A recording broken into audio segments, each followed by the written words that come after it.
iblis énergie bi ñu ko bind sew na ba bët mënu ko gis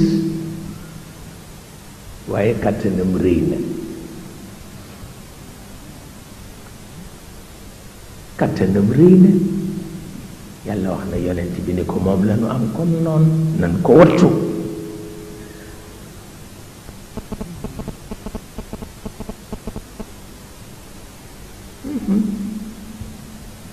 nan ko wattu am na atam ku ma ci bind lettre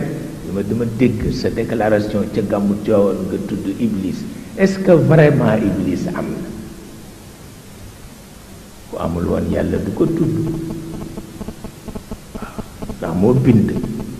waaw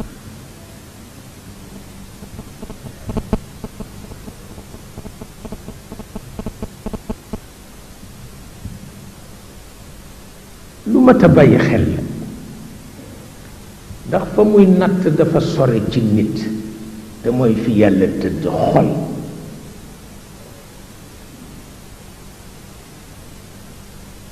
iblis bu foyee sa xol